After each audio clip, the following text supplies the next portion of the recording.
is getting excited behind us. We're here in front of Mission Control Center. Now, we are targeting liftoff at 7:50 a.m. Central Time in just over 30 minutes from now. It's been roughly 2.5 months since our last Starship flight test, and the turnaround time between these tests just keeps getting shorter and shorter. Today, we hope to surpass what we achieved in Flight Test 3 in March. Our primary goal is to get through the extreme heat of Starship reentry, which is no easy feat. As with all of our flight tests, our goal is to collect as much data as possible. Every flight gets us another step closer to a fully operational Starship. Starship is the most powerful vehicle ever developed and the first design of a rocket that is capable of making life multiplanetary. Starship will allow us to land humans on the moon again after more than half a century, fly the heaviest payloads ever flown, and ultimately fly humans further into space than ever before. Getting there will require us to fly frequently, which is why we're producing so fast. We already have hardware built and are preparing for our next several flights. But the most important thing about Starship is that it's designed to be fully and rapidly reusable, and of course, reliable. We've been designing from day one to realize a vision of having an entire city of people on Mars, something we know will take launching millions of pounds of cargo and equipment into space spread across thousands of launches. The faster we can learn now, the faster we can improve and evolve Starship to achieve this vision. And that brings us to today's flight test, the fourth of many that will get us one step closer to Mars. But before we dive into the details of today's test, let's do a quick rewind and talk about our last integrated flight test, Flight 3. On March 14th, Starship successfully lifted off at 8:25 a.m. Central Time from Starbase, Texas. It cleared the launch tower and went on to accomplish several major milestones and firsts. All 33 Raptor engines on the Super Heavy booster started up successfully and completed a full duration 2-minute and 41-second ascent burn. Then we saw our second ever hot stage separation, powering down all but 3 of Super Heavy's Raptor engines and then igniting the ship's 6 Raptors to create separation. Next, Super Heavy completed its flip maneuver and ignited the 13 center engines for the boost back burn to send it towards its splashdown point in the Gulf of Mexico. All 13 engines ran successfully until 6 engines began shutting down, triggering an early end to the boost back. After descent, we attempted the first ever Super Heavy landing burn, which uses the same 13 center engines that we used on boost back. Since 6 of those experienced the early shutdown in the boost back burn, we attempted the landing burn with the remaining 7 Raptors, and 2 of those 7 reached main stage ignition. In the end, contact was lost with the booster at approximately 462 meters in altitude over the Gulf of Mexico, just under 7 minutes into the mission. Post-flight data reviews showed that the early boost back burn shutoff was most likely caused by filter blockage where oxygen is supplied to the engines. We saw a similar issue on Flight 2 and had added hardware to mitigate it, which worked to get us to our first ever landing burn attempt. Now, for today's flight, we upgraded those filters further and made some additional hardware and software changes to increase our chances of igniting all 13 engines for the landing burn. Now, turning back to the Flight 3 ship, we saw all 6 Raptor engines start successfully and powered the vehicle to space, marking the first time we completed its full ascent burn. While coasting, we completed some additional objectives, including the opening and closing of the payload door. We also transferred propellant between tanks inside the ship, which is a key test as we prepare for full ship-to-ship prop transfers in the future.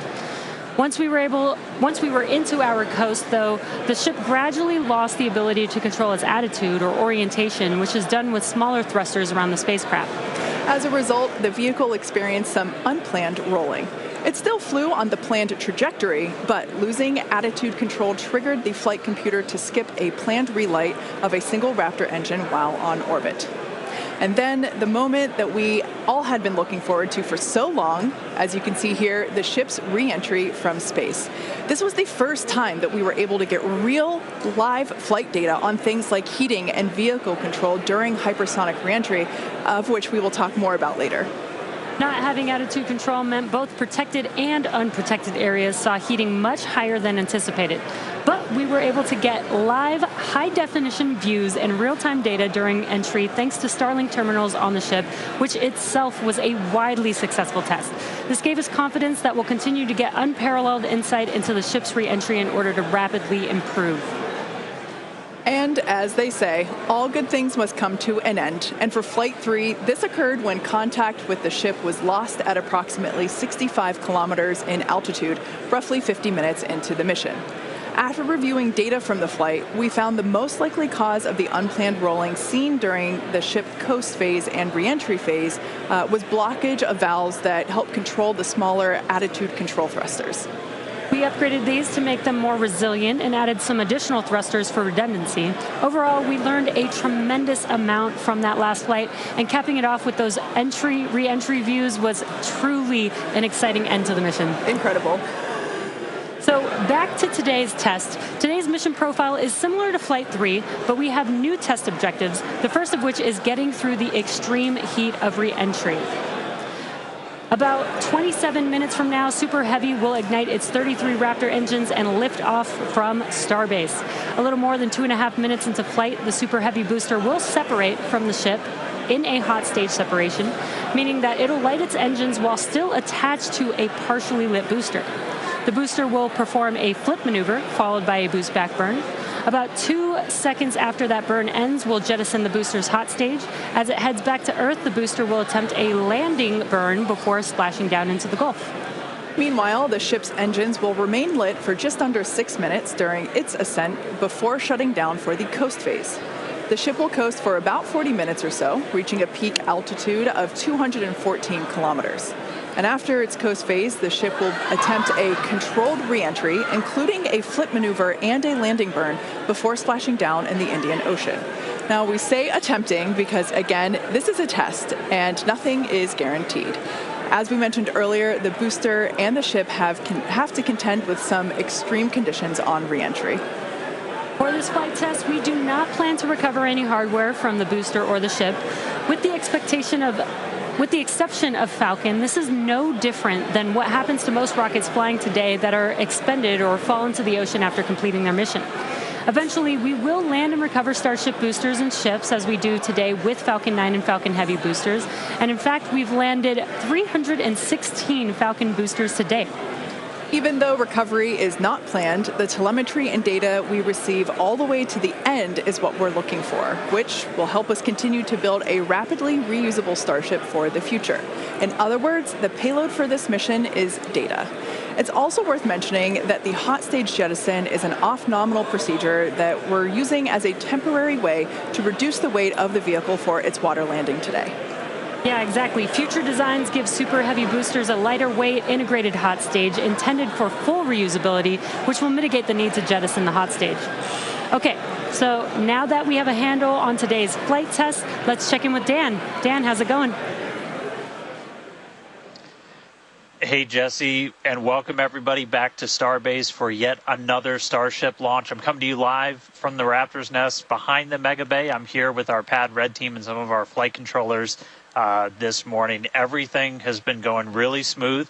We did have the Red team going a little bit earlier to fix a ground side issue, but that was taken care of. That's why we slid a little bit later into our window. But as of right now, we are on track for liftoff at 7:50 a.m. Central Time. That's 12:50 UTC. As you can see, we are actively loading propellant onto Starship and Super Heavy. Those frost lines are ticking up as we load liquid methane, that's our fuel, liquid oxygen, that's our oxidizer, onto both vehicles. They're cryogenic, so they're subcooled to several hundred degrees below zero. Since Flight 3, we've made a few more upgrades, helping to bring Prop Farm 2.0 online. That's just going to help us to continue to shorten the amount of prop load time that we're going to need. We're also going to be using it for Launch Tower number 2, which is going to be coming to Starbase real soon. The faster we go, the less prop we're going to lose to boil off, and the better we can ensure things like temperatures are in the right range for Raptor startup. Now, those first two flights took about 90 minutes to load prop on board. That third, we knocked it all the way down to just 51 minutes.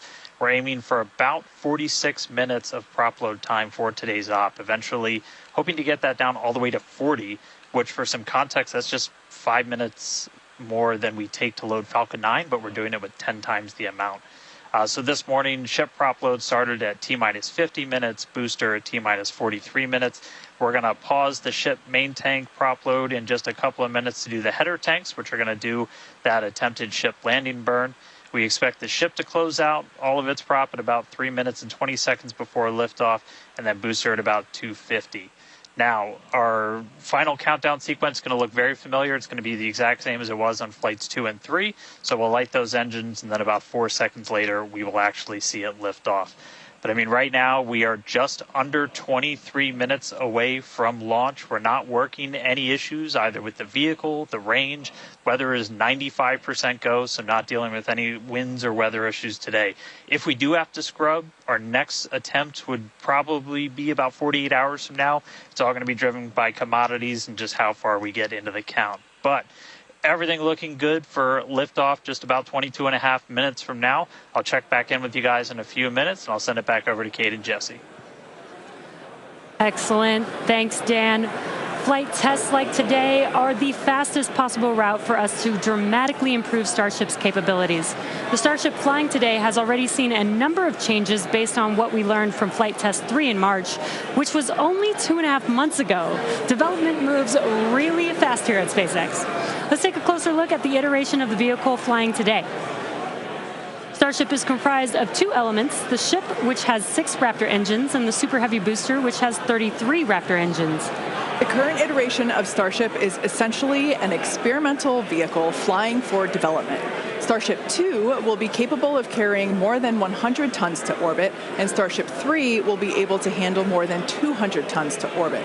Compared to Saturn V, the rocket that first took astronauts to the moon, Starship has more than twice the thrust. And with a few planned upgrades, Starship will have 3 times the thrust of Saturn V, plus the added benefit of full reusability. The amount of mass that we're able to launch per rocket is crucial to creating a self-sustaining city on Mars. Now, to get a sense of how big Starship is, let's start with the average-sized human, which is about 2 meters high. And towering over our average human is the length of the Millennium Falcon, which comes in at 35 meters. Our Falcon 9 rocket with the payload fairing attached is double the size of the Millennium Falcon at 70 meters, and nearly twice the size of that is the fully integrated Starship at 121 meters tall. The ship is about 50 meters tall, and the Super Heavy booster alone stands 71 meters. Eventually, the ship and booster will get even taller. Starship's first stage has a diameter roughly 2.5 times that of Falcon 9, and with 33 much larger Raptor engines, as you see there. I love this view because we don't have this view on our Falcon missions. This is looking up under the Super Heavy booster. Now, moving up the rocket, the ship features 6 Raptors, 3 sea-level engines and 3 vacuum engines, which, as the name suggests, are optimized to operate in the vacuum of space. And Starship is designed for vertical takeoff and landing on any hard surface. The ship is also outfitted with 4 flaps to help aerodynamically control the vehicle's attitude during atmospheric flight and enable a precise landing. And in between the first and second stages is our hot stage, our newest separation technique, which we saw in action during flight tests 2 and 3. The body of Starship is wrapped in a heat shield made up of 18,000 hexagonal ceramic tiles designed to insulate the vehicle during atmospheric entry, where temperatures can be as high as 2,600 degrees Fahrenheit or over 1,400 degrees Celsius. Speaking of those heat shield tiles, re-entry was a pretty exciting first for our team, and Starlink allowed us to gather critical data about this stage of flight. Reusability significantly reduces the cost of space travel, and it's the key to making humans a multi-planet species. Starship is designed for rapid reusability, which means the booster and the ship need to re-enter Earth's atmosphere and land back precisely at the launch site. With each flight test, we gather more and more data to help hone Starship's re-entry capabilities. The more information we have from each flight, the quicker Starship development can proceed. One way to gather more information is to improve communication throughout the flight, including re-entry, where historically there has been a communications blackout. To do this, we equipped Starship with Starlink terminals to expand its communication capabilities. The Starlink terminals are those 4 black squares that you see there on top of the ship. Starlink is the world's largest constellation of highly advanced satellites operating in a low orbit around the Earth, providing high-speed internet on Earth and now in space. Starship is designed to have a large surface area to create considerable drag during re-entry. Traveling at about 27,000 kilometers per hour, or almost 17,000 miles per hour, Starship compresses the air in front of it, causing the temperature of the air to rise and ionize, turning it into plasma. This plasma layer interferes with communications by absorbing and reflecting radio waves, leading to the communications blackout we've seen historically with spacecraft during atmospheric reentry. With Starship, most of that plasma is built up around the front and sides of the vehicle, leaving an opening downstream where we're able to point our Starlink terminals. And with Starlink also operating at a higher frequency than traditional space-based communications, we're able to power through any residual plasma to provide real-time video and data at high speeds back to the ground. Super cool. We actually got to see this in action on Starship's last test, Flight 3, which had the first ever live HD video of a spaceship re-entering the atmosphere. SpaceX engineers were able to gather data on the performance of Starship as it re-entered the atmosphere and watched the heat shield in action. Now, the physics of re-entry are extremely hard to replicate perfectly on the ground, so access to this data is an invaluable tool for rapid iteration. In fact, one cool observation from that Flight 3 was seeing how shock waves form at different parts of the vehicle and how they interact to put pressure on the ship, especially the flaps. This is really valuable for Starship since no spacecraft has ever flown with 4 movable flaps like what we use for aerodynamic control. Starship's greatest strength will be rapid and reliable reusability, and Starlink has become a critical tool to make that a reality. Over the next few flights, we'll continue to improve the Starlink performance on Starship, eventually enabling more views and enabling more data to be transmitted in real time. And we'll keep experimenting during entry. You might have noticed a few tiles missing or looking different near the bottom of Starship. We intentionally placed one thin tile and removed 2 tiles completely. In their place, we now have sensors to see how hot things get without the tiles in those locations, while also testing some backup thermal protection options. Ideally, we expect Starship's reentry to improve on each flight, thanks in part to this wealth of new data. But if getting to space is hard, returning from space is even harder. That's right. No one has ever succeeded in creating a fully and rapidly reusable heat shield. So we could see some spectacular failures before we get this right. But with communications improving on each flight, we will continue to gather more and more data to inform our development. We're now about 15.5 minutes until our next liftoff attempt. In the meantime, let's take a look at some of the technology we have in development as we prepare to head to the moon in future missions. Starship will be taking astronauts to the moon as part of NASA's Artemis program. Next year, we plan to demonstrate ship-to-ship propellant transfer, which will be important for our upcoming moon missions. Today, we're actively testing a lot of hardware that will make exploring the moon possible. One recent series of tests brought together the key pieces we'll see when landing back on the moon: Starship, spacesuits, and astronauts. Together with Axiom and NASA, our teams put 2 astronauts in pressurized Axiom spacesuits and practiced the first steps of going to the lunar surface. The team used test builds of a Starship airlock, as you see there, and elevator to gather data on how well future Artemis astronauts will be able to move around once fully suited. Tests like this are incredibly helpful for engineers designing these systems, as they have the opportunity to get feedback directly from experienced astronauts Peggy Whitson, who is on the right of this photo, and Doug Wheelock, who's on the left. You can see them in action during this elevator test. SpaceX will perform one uncrewed demonstration flight before NASA's Artemis 3 mission, which will be the first human surface expedition since 1972. After those first expeditions, we'll be ready to fly more people along with everything it takes to build a moon base. In many ways, Artemis feels like an extension of the human spaceflight work SpaceX and NASA have been partnering on for some time now. In fact, we just celebrated the anniversary of the Demo 2 mission. That's right. Just 4 years ago, on May 30th, 2020, SpaceX launched the first crewed test flight of our Crew Dragon spacecraft. Dragon carried NASA astronauts Douglas Hurley and Robert Behnken to the International Space Station in the first crewed orbital spaceflight launched from the United States since the final Space Shuttle mission in 2011, and the first ever operated by a commercial provider. You can see Bob and Doug there on your screen. That was certainly a memorable day for all of us here at SpaceX, one that we fondly think back on. And it's exciting to think about Starship being the next to take its first astronauts to the moon.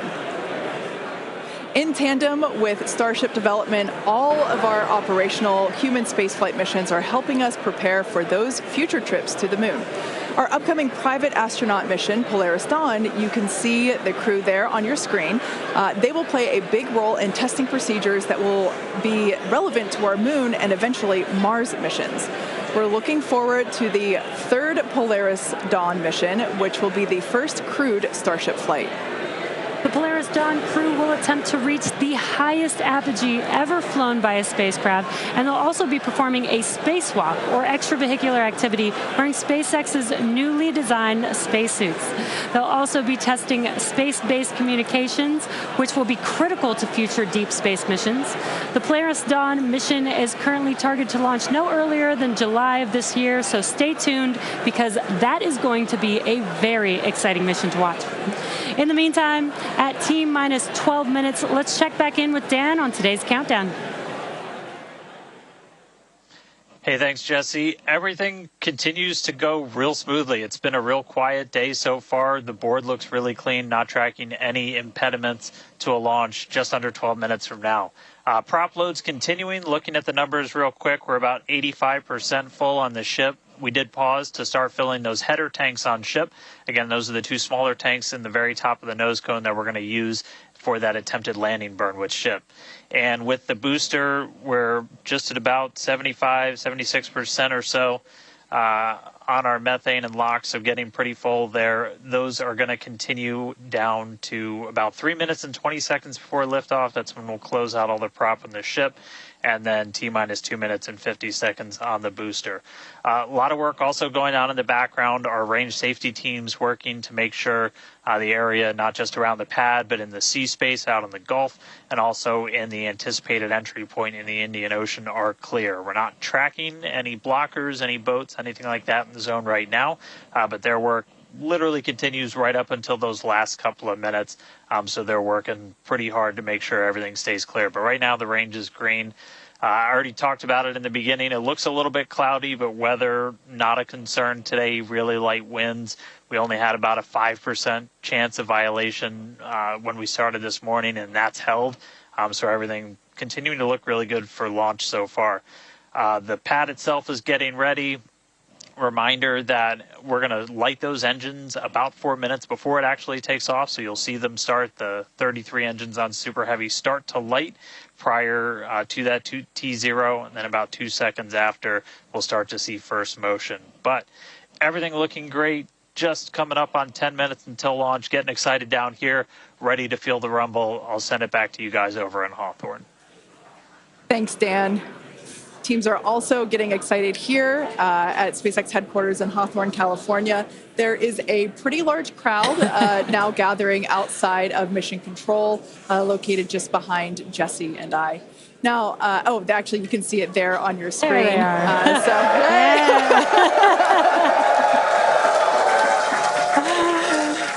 Everyone getting super pumped for our fourth flight test.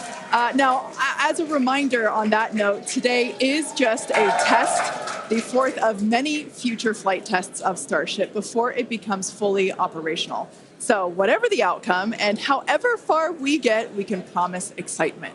This rapid iterative development approach has been the basis for all of SpaceX's major innovative advancements, including Falcon, Dragon, and Starlink.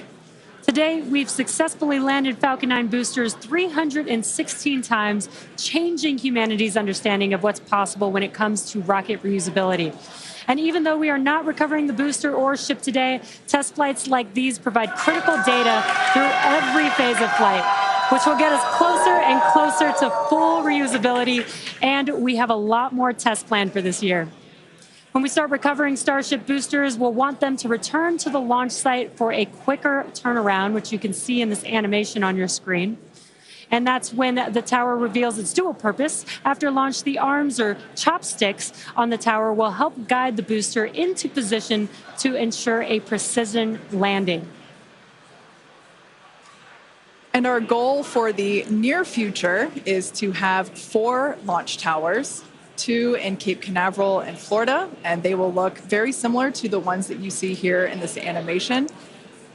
As we know, we find that our renderings tend to end up looking really similar to real life. So while this is a rendering, we do know we can look forward to this in the future. Like I said, we're going to have 2 at Cape Canaveral in Florida and 2 located at Starbase. Starbase will continue to be used for flight tests, and the towers at the Cape will come online as we prepare to fly operational Starship missions. In fact, we recently upgraded the actuators in the chopsticks, which are responsible for swinging those arms in for a catch. And we'll be testing an operational step on this flight by moving the chopsticks to the catch position immediately after Starship flies away. That's going to be really incredible to see. As we mentioned, we have a lot more tests planned for this year, so we need a lot more hardware. Today we have ships and super heavy boosters built and either ready to launch or in testing for the next several flights, with more coming off of the production line as SpaceX's Star Factory continues to grow. The latest phase of the factory currently under construction will come online this summer, giving us several 100,000 more square feet of space. Yeah, when you step into this factory, it is truly inspirational. My heart jumps out of my chest every time I'm there. Now, this will enable us to increase our production rate significantly as we build toward our long-term goal of producing 1 ship per day. And coming off the production line soon, Starship version 2. Now, with all that being said, let's check back in with Dan for the latest as we head into the terminal count. Hey, thanks, Kate. Everything still looks great. We're getting ready to launch. We are just under 6.5 minutes away. You can see when we throw up the graphics for prop load that we're almost closed out. Ship more than 90% full. Those header tanks are done. And then the boosters coming up on 90% real soon. So we're going to see those close out in the next couple of minutes. Ship's going to end at about 3 minutes and 20 seconds. It'll be fully loaded. And then booster at about 2 minutes and 50 seconds. After all the props loaded on, we go through a lot of steps to safe ground systems. You're doing things called pushbacks, where you're just clearing all of those lines on the ground of propellant before we lift off. But once we're done, we're going to have 10 million pounds of liquid propellant on board Starship to help power the most powerful vehicle ever designed. If we do hold, we have a built-in hold gate at T-minus 40 seconds. We can hold there for about 30 minutes or so today. If we need to wait for final pressure checks or for if we have anything on the range, anything like that. Did just get that the range is green. So we are coming up 5 minutes and 20 seconds away. We are not planning to hold at T-minus 40 unless we trip some kind of hold alarm, something like that. So we could blow right through that gate and go right to launch. Don't be shocked if we hold at T40, though. And if we do, we can hold for a couple of minutes and then keep going. Our window is open all the way until 9 a.m. today. Now, once we pass through T-minus 40 seconds, a number of events will occur in rapid succession. The ground spin and ignition systems will come up to flight pressure, and the ship will go to internal power. Now, after that, the quick disconnect arm lockout is removed in preparation for retraction shortly after T0. Gas lines connected to the booster and ship are vented down, and once we pass T-minus 40 seconds, we still have the ability to recycle the count under certain conditions back to T-minus 40 seconds and hold there to assess what happened and if we can proceed again to T0.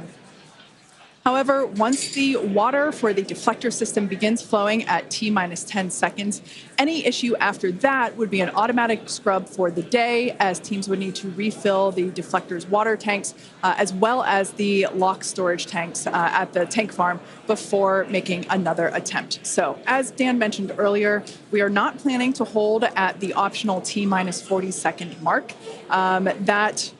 That moment basically is what would allow teams to wait for final checkouts or assess prop levels or avionics, vehicle pressurization, the range, the weather. Weather is 95% go, as you can see from these incredible drone views that we have and pad cams. It is a beautiful day. Of course, we have some clouds billowing from the locks there. Yeah, and again, a reminder that The payload for this mission is data, and our primary goal is to get ship through the extreme heat of reentry today.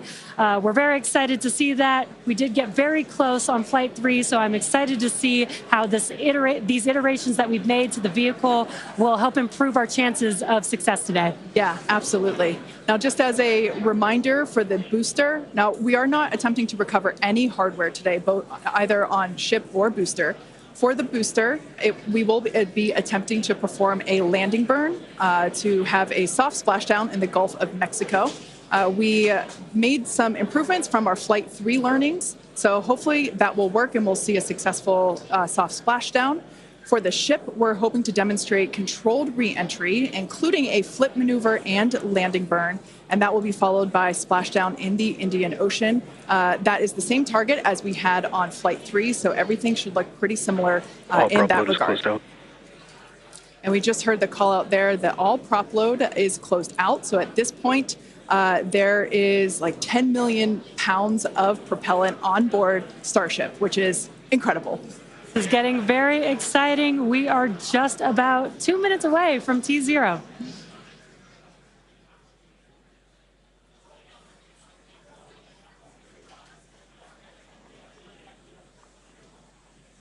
And as Jesse just said, we are under 2 minutes away. So prop load is complete. All the fill drain lines into ship and booster have closed.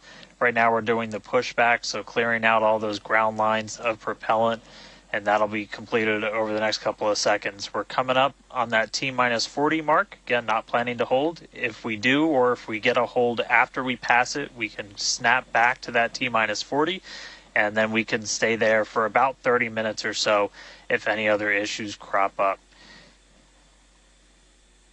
Once we pass T-minus 40, a lot of things happen, both on the vehicle and the ground. It's running a lot of its own self-checkouts, venting different tanks and pressure lines throughout the vehicle. We essentially built that 40 seconds as that's about how much time it takes for the vehicle to take all of those actions, which is why we hold there. But all of that happens automated. You do a final checkout of the TVC, the thrust vector control, how we're going to steer. And then we see liftoff. So we're under a minute away.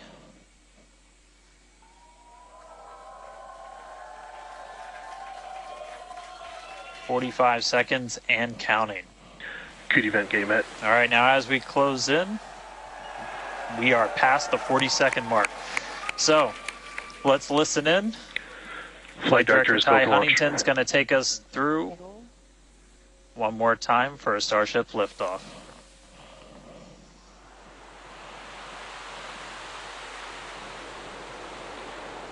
T-minus 15. 10, 9,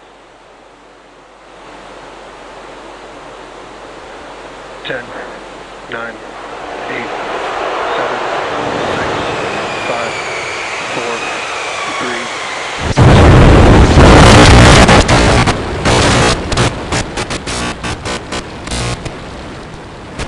We have liftoff.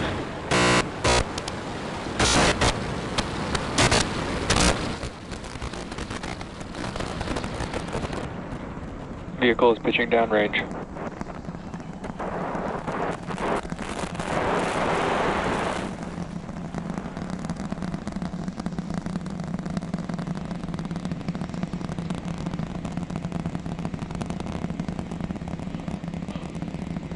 All right, 30 seconds into flight. The rumbles are still building here in the Raptor's nest.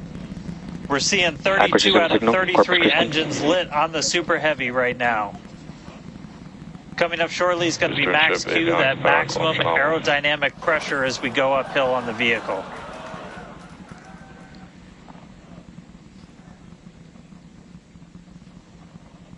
Max Q. All right, we just passed through max Q, so we're going to continue on up. We still have about a minute and 30 seconds until we get to stage separation. Starship now flying faster than the speed of sound.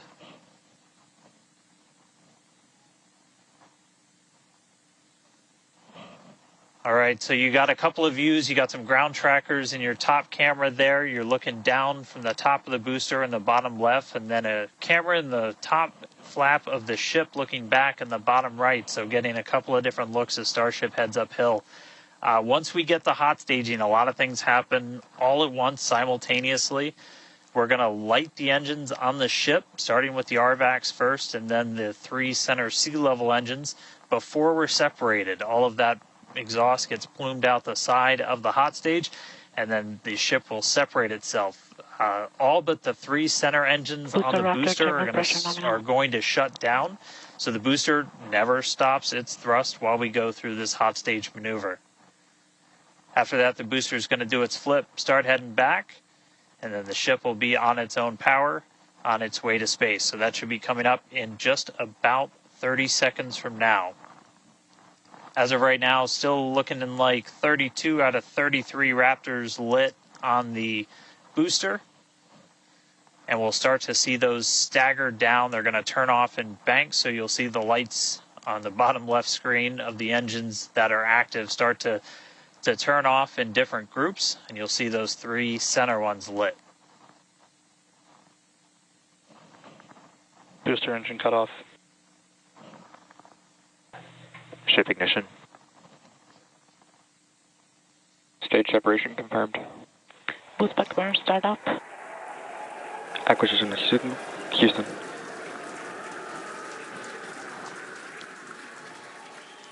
Hot stage confirmed. Ship under its own power. Booster boosting back. Looks like all 13 are lit. Kate, we got a booster on the way back to the Gulf and a ship on the way to space. Acquisition signal, status. Ship chamber pressures are nominal. Ship power and telemetry nominal. All right, the first stage currently performing the boost back burn. This is expected to last a little over 1 minute. This propels the booster back toward the coast, taking it to a landing in the waters of the Gulf of Mexico. As you can see on your screen in the bottom left-hand corner, we were only using the 13 center engines from here on. Boost back burn shut down. Heard confirmation there of good boost back burn shutdown. H2 tank pressures are nominal.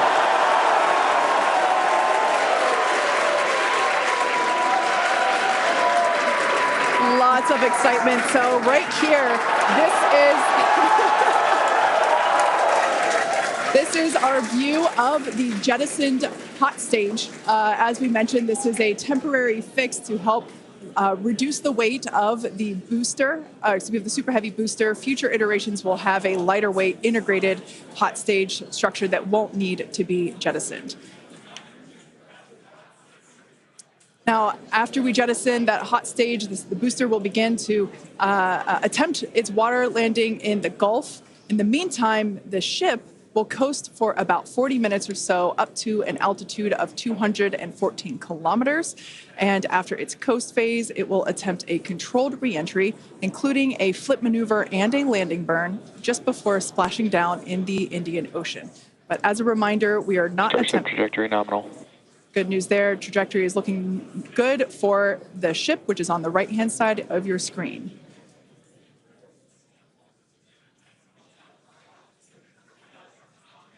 At this point in time, as you can see, we have no engines lit on the booster. It is coasting back toward the Gulf of Mexico for a water landing and ship under power of all 6 Raptor engines. There's 3 sea level and 3 vacuum Raptor engines that are lit, as we can see on your screen.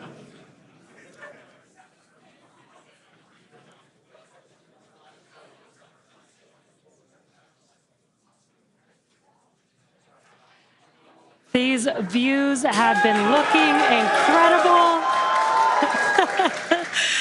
Super Heavy has been performing beautifully today. And you can hear the crowd is very excited about it. As a reminder for Booster, the primary goal today is to do a landing burn and a splashdown in the water. And we are just about 30 seconds away from that landing burn expecting to begin. And an incredible view from the forward portion of the booster. This is basically on top of the Super Heavy booster where we have jettisoned that hot stage. So now we can see this incredible view of Earth as it's making its way back down to the Gulf of Mexico. Right now, the booster is using the 4 hypersonic grid fins to guide itself through atmospheric re-entry. And we are expecting that landing burn here.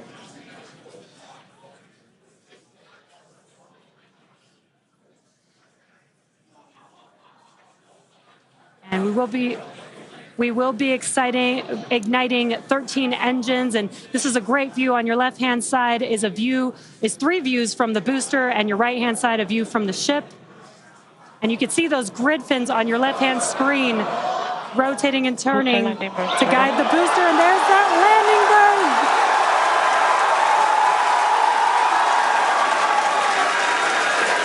That landing burn just begun, and you can see the water below.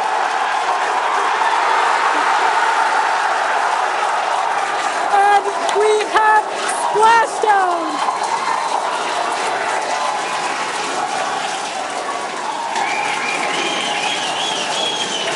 What an incredible sight! Congratulations to the SpaceX team! Ship has entered terminal guidance. That was absolutely incredible. The Expected loss first signal, successful splashdown of the Super Heavy booster. Loved seeing it just tip over into the water before losing that footage. Now the next milestone is coming up in about under a minute. The ship is going to shut off its Raptor engines, Ship engine cut off. which we see right there.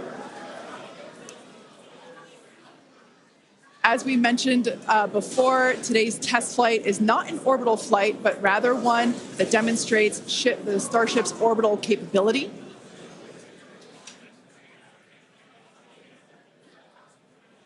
So right now, we are under power with just the 3 center Raptor engines. Expecting those, and just there we could see that those have also successfully cut off.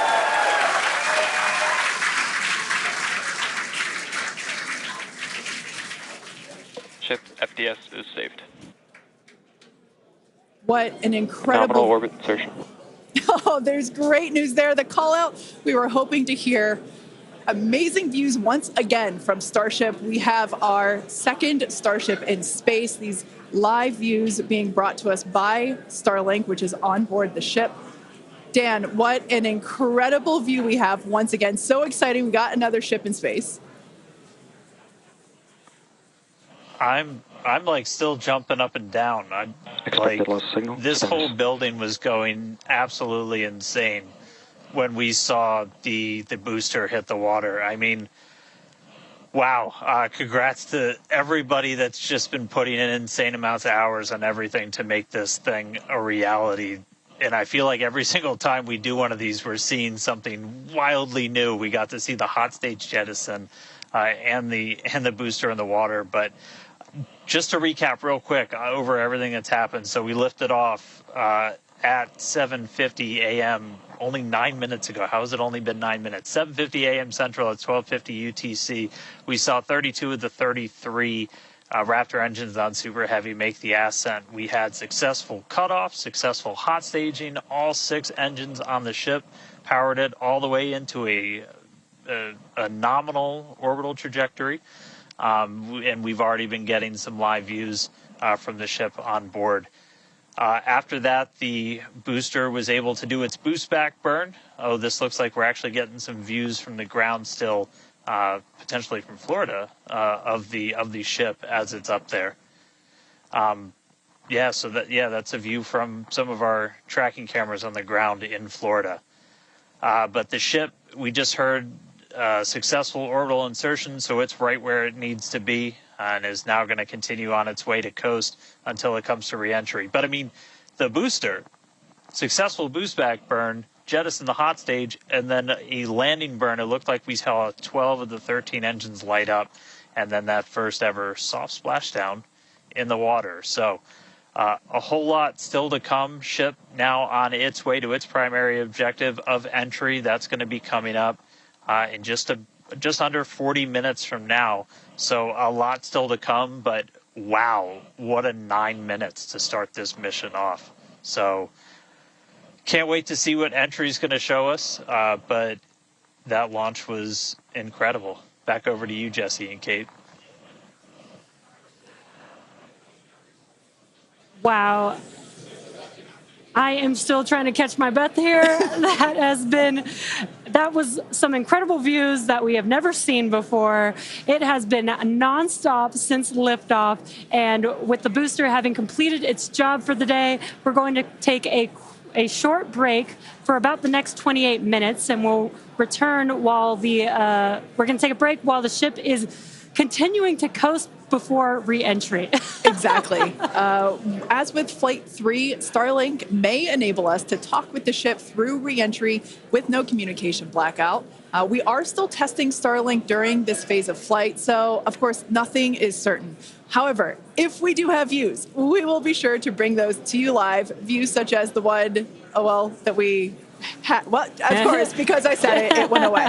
So we will try to bring those to you live. Exactly. Views or no views, we'll see you back here at T plus 40 minutes for coverage of Starship's re-entry, flip maneuver, landing burn, and splashdown. Expected loss signal, Key West.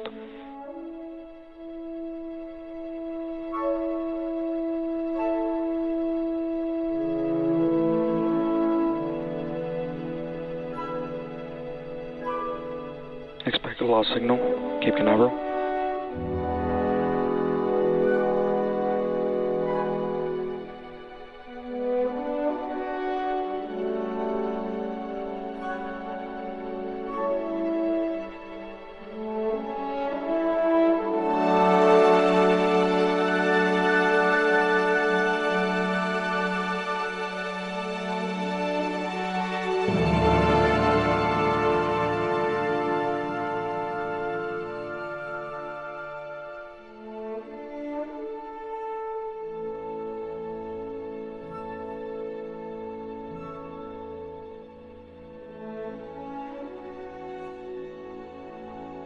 Acquisition signal, Puerto Rico.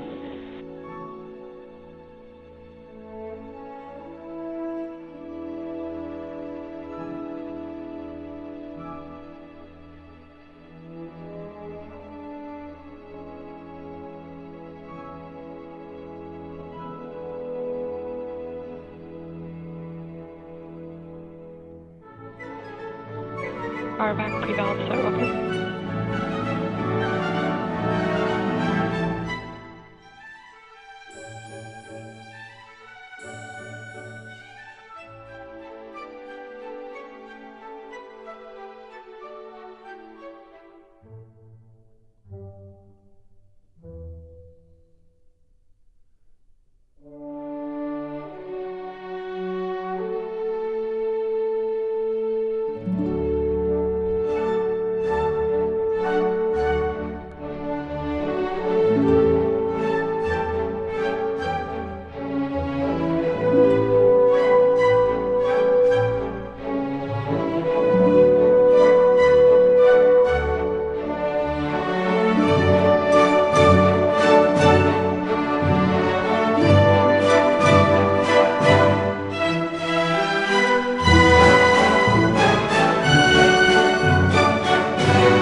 Expected loss signal, Puerto Rico.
Precision signal, RTB stock.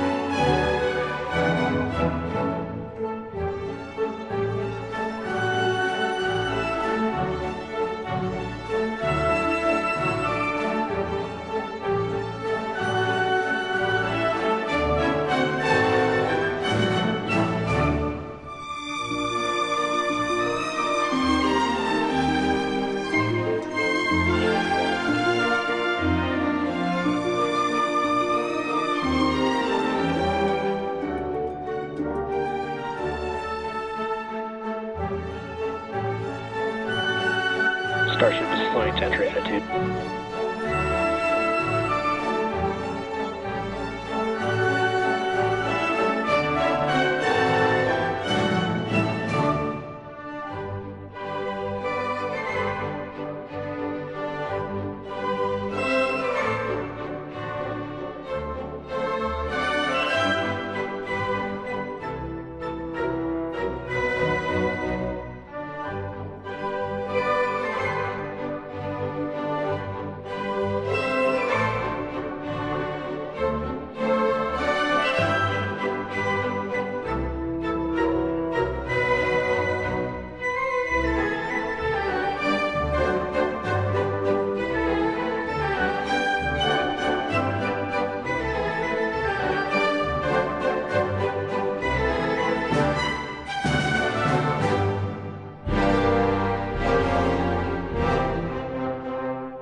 Welcome back to Starship's fourth flight test.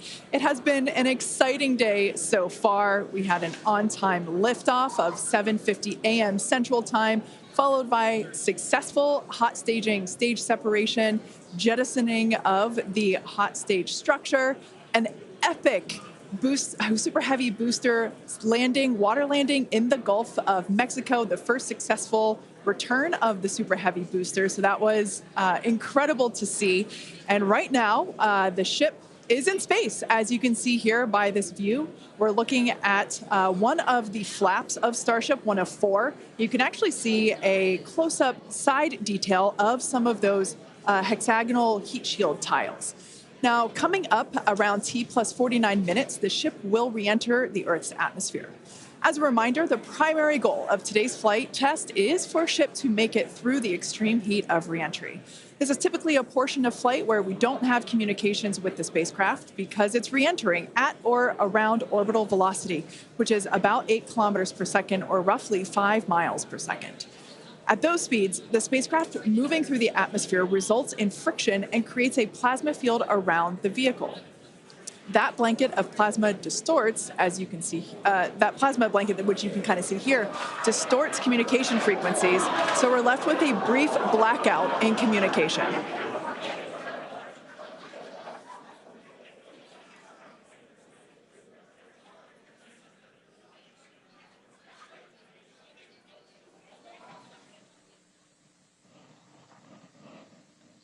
Yeah, that's right, Kate. And Starlink's what's really allowing us to capture as much data as possible, especially through this reentry. Updated animation, landing burn. I hope we get to see it for real today.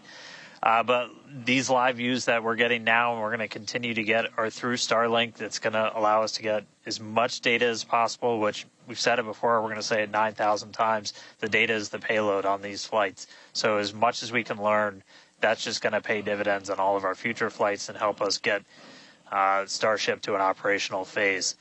Reentry, obviously a really critical phase of the flight, and it's the one that we're now most focused on cracking to get us closer to that full reusability.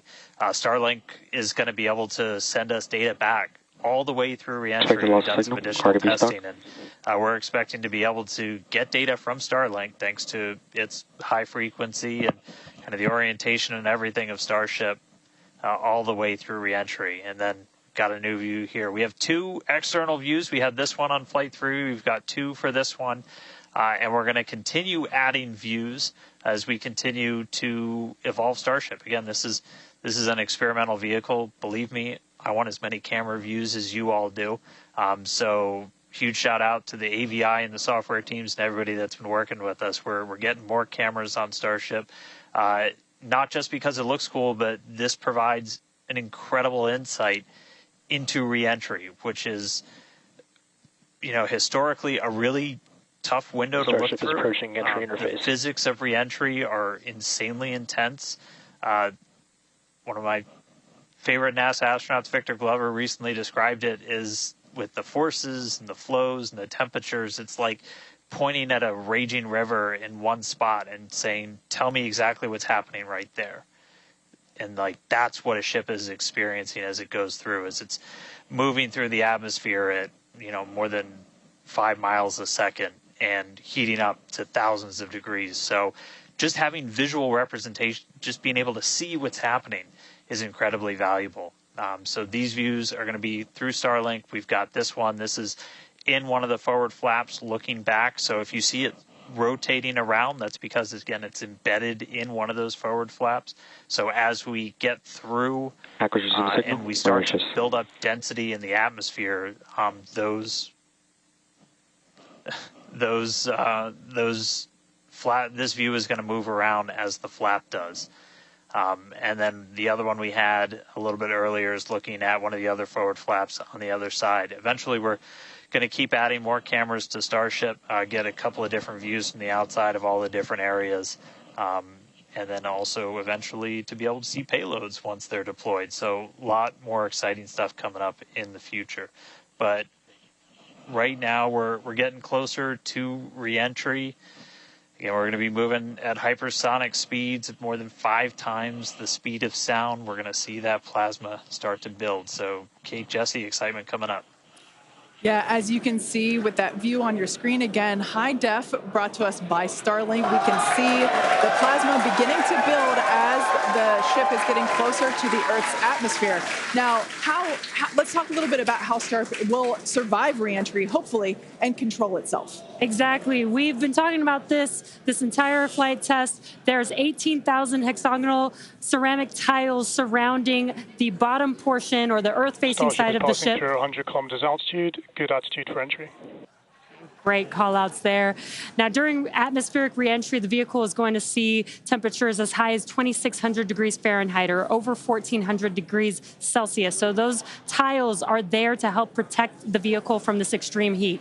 Yeah, and the flaps will help control it. Now, one noticeable difference I see immediately, those flaps are not moving as much as they were on Flight 3. So that is a great sign, right? We had unplanned loss of roll control on Flight 3, so we added some additional thrusters, and we can see that they're working well, and we have a much more stable view. So those flaps, there's 4 of them, 2 at the top and 2 at the bottom. They're made out of stainless steel. And they help steer the ship, which, as we can see, the plasma continuing to build. Now, if the ship survives reentry, it will have to perform a flip maneuver as well as a landing burn. We saw this demonstrated in a couple of high-altitude flight tests back in 2020, 2021. Similarly, temperatures increasing on the nose within expected ranges. Great news there. It sounds like the temperatures that we are getting during this point, which again, we usually don't get during spaceflight because of this plasma. We're getting this live. This is a great news. So similarly to, for example, the serial number 10 test that we saw a couple years ago, we're hoping to duplicate that again today. Hopefully we will see it live. And basically the 3 center engines of the ship will reignite and gimbal or point to help flip the ship until those engines are pointing down so that it can land vertically using Raptor's thrust. And as you can see, even from the beginning of the program, we've designed Starship to land on Mars where there are no runways or other humans to help out. We also want rapid reusability, so we're doing... The vehicle is passing through 85 kilometers altitude. The flaps have control of the vehicle. Great news. Flaps have control of the vehicle. That's exactly what we want to hear for this flight test. Yeah. Again, we are going to be doing a propulsive landing instead of a more traditional means like parachutes. And we are expecting re-entry to begin here in just about a minute. Re-entry, an awesome view that we have here. Starship remains on a good entry trajectory. This is the same view that we had when we first returned from the coast phase. Again, this is looking at the side of one of the flaps. It's incredible that literally at the bottom of this picture, we're basically looking through plasma, which is just absolutely mind-blowing. Wild, very wild.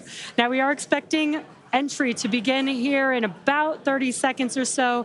Entry to splashdown is expected to last about 6 minutes long. And that flip maneuver should occur around about 10 minutes before splashdown. And such incredible views that we're getting. Approaching peak heating region. Great call outs there. Yeah, these views are absolutely astounding. Nose temperatures continue to rise within expected region. And in your bottom right-hand corner, you can also follow along with the altitude of ship as it's returning back to Earth. So once again, this view is basically looking down into the plasma blanket that is building up around the exterior of Starship. It is traveling, as you can see on your screen. You can look in the bottom right-hand corner and see how fast it's going, how high it is, as well as the general orientation. Again, we're seeing a lot more stability, a lot more control here on this flight, which is great. It shows that the iterations, the learning... Starship is now in expected peak heating region.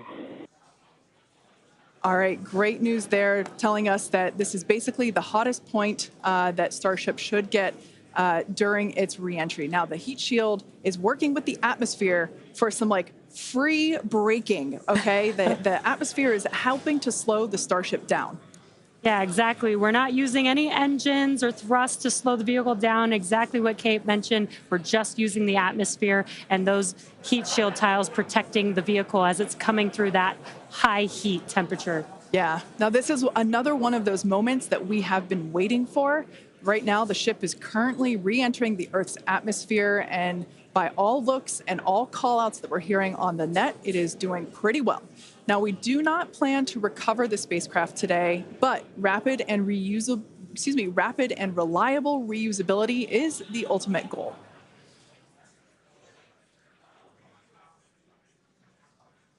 And just pausing to just take in this incredible new and different view that we're seeing. We did get a similar view in Flight 3, but again, the vehicle did lose a little bit of its control, attitude control, and this is a very stable view. This is great. This is exactly what we want, and we are hearing that we're getting expected call-outs. Mm-hmm. Absolutely. Starship is seeing half a G of acceleration, remains on a good entry trajectory. You know, it's incredible to look at this photo and wonder, wait, is it real? Is it frozen? You know, we can see so I was just going to say Those temperatures have stopped increasing. Oh, that is great news. The temperature is no longer building. But I was saying, we have a little bit of indication there. We can see that streaking that occurs and tells us that this is indeed a true view. So once again, we are looking basically through the plasma that is building up around the exterior of the ship. And I still cannot get over that we are getting a live view of re-entry right now, live on your screen. Again, we've said this over and over, but all thanks to Starlink. We are able to use Starlink in space, which we're getting this incredible data. And not only just the data from the sensors, but getting live imagery of what is actually happening, which is great, which we've never been able to do live before. Right. Now, just a quick future outlook here. So in about, let's see, at T plus about 1 hour and 2 minutes, we should hear a call out for entry transonic. That means that the ship is going near the speed of sound. And then about a minute after that, we'll hear another call out saying entry subsonic, meaning that the ship is going below the speed of sound. So these are all continued indications that the atmosphere, right, as the ship comes back down, it is getting through the more dense part of the atmosphere, and that atmosphere is helping to push against the vehicle, and those heat shields are protecting the vehicle during this high heat period.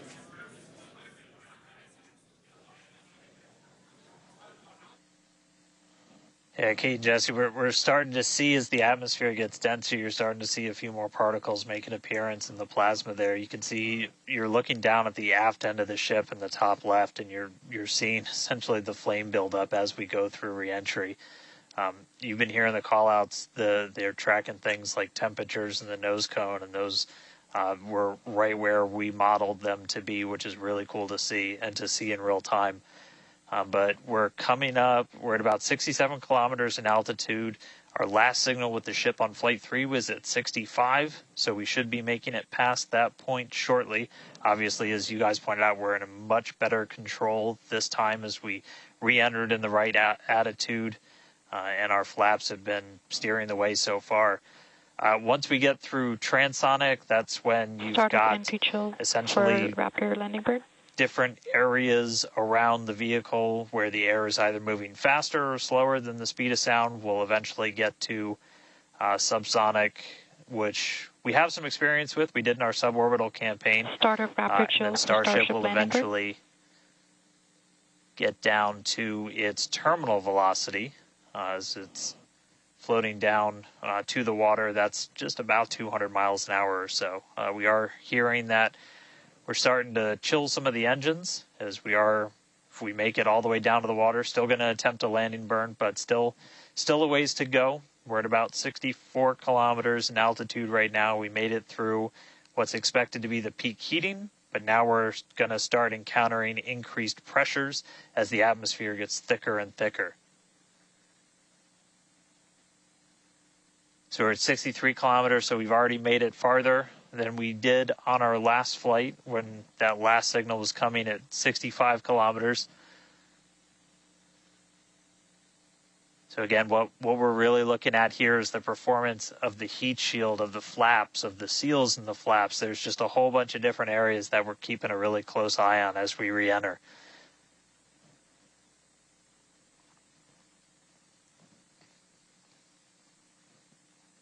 Starship remains on a good entry trajectory.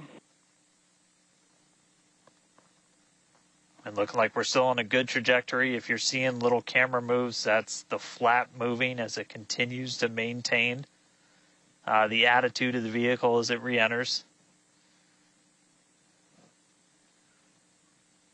And I mean, not just camera views, but we've got sensors inside the ship. We've got those sensors down at the very aft end of the vehicle where we pointed out we had some intentionally missing tiles, where we've got some sensors looking at just how hot it's getting around there.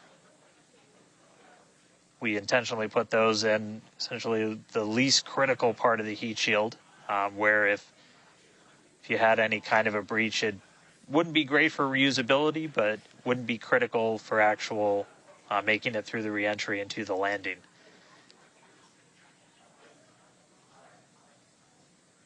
"58 kilometers, we're continuing to descend. Again, right now we are over the Indian Ocean. We're actually getting closer and closer to that expected splashdown point, which is just to the off the northwest corner of Australia.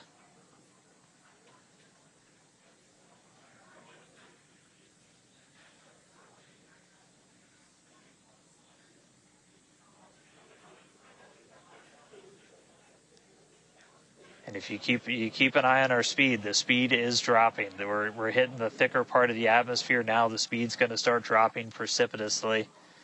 We're going to start getting to transonic pretty soon, and then after that we'll get into subsonic, where we're moving less than the speed of sound. But wow, what a light show so far.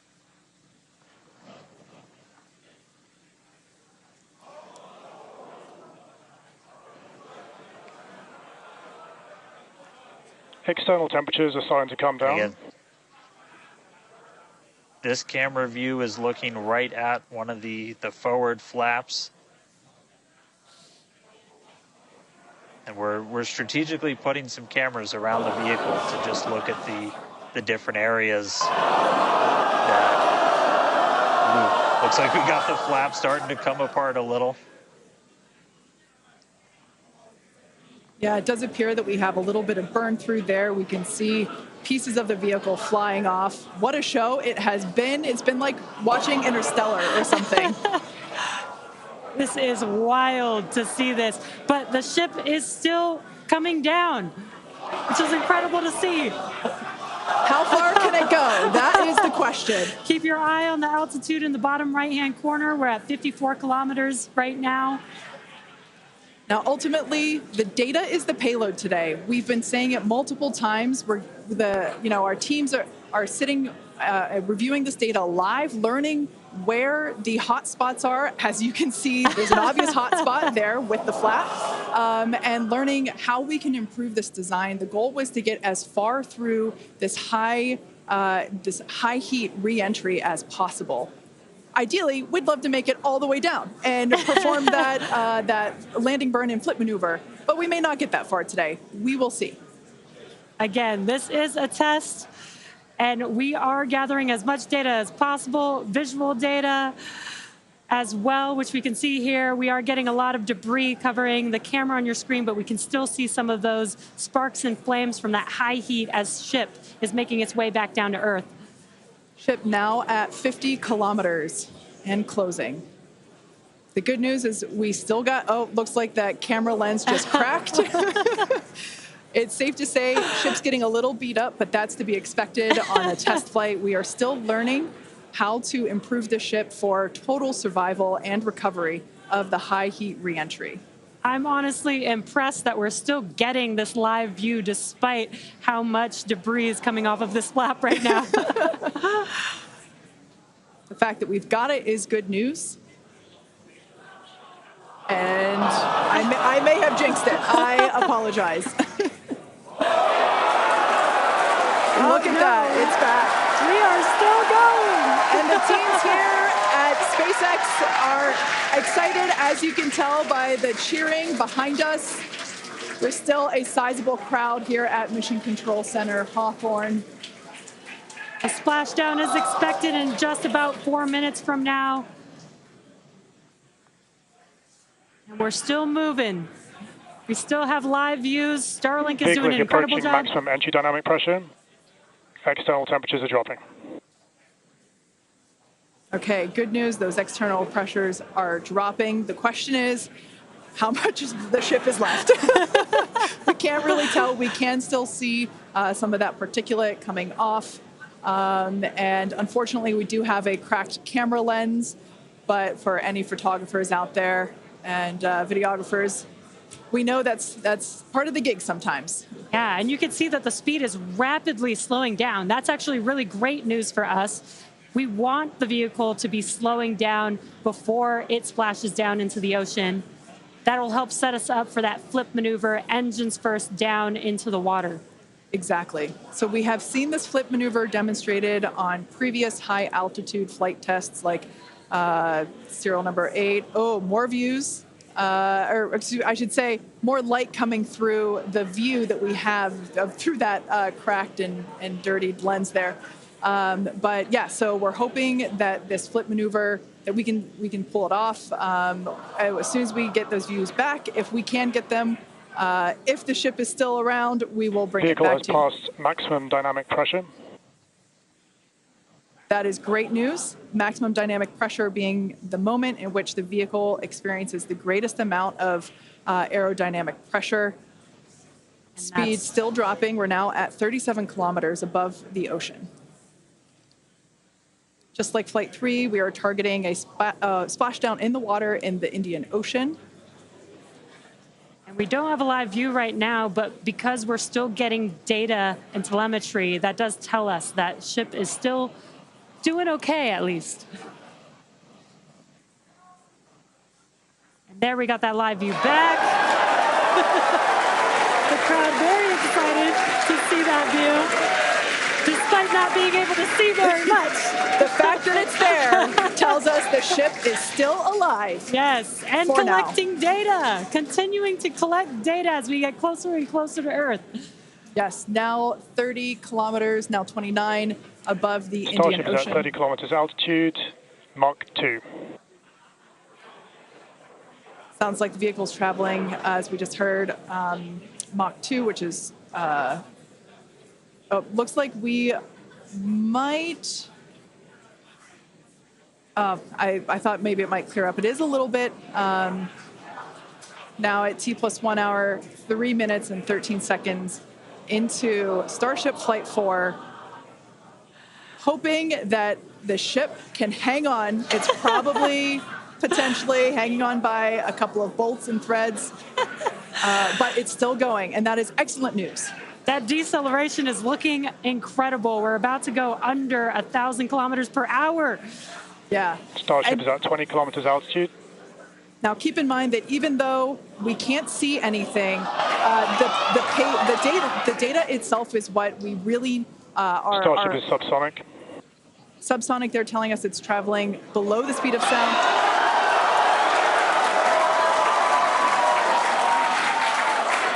That movement means the flaps are actuating. I think we can see something. This is a nail biter. But we are, unfortunately, we can't see through the lens, but we're still getting the feed. Starship is now 11 kilometers over the ocean. All this data is incredibly important. Even if, it breaks up right now. Okay, we can see that flap actuating through the glass. Starship is passing through 10 kilometers altitude. Okay, the next milestone will be initiation of the flip maneuver and landing burn. Keep an eye on the bottom right corner of your screen for those 3 center engines to relight. They will gimbal or angle so that the ship flips itself back up vertical and hopefully lands in a vertical position. And the crowd is very excited to get this view of that flap still maneuvering. Starship is passing through 5 kilometers altitude.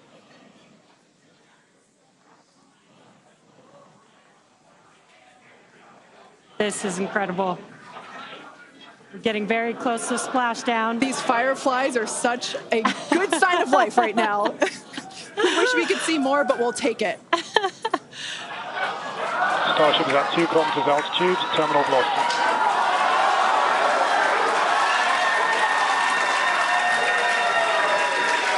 Landing burn startup for Starship. All right, good news there.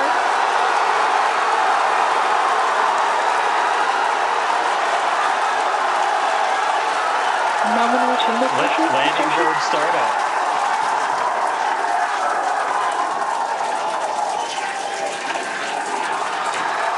Starship is in landing burn. Landing burn shutdown. The landing burn shutdown was commanded.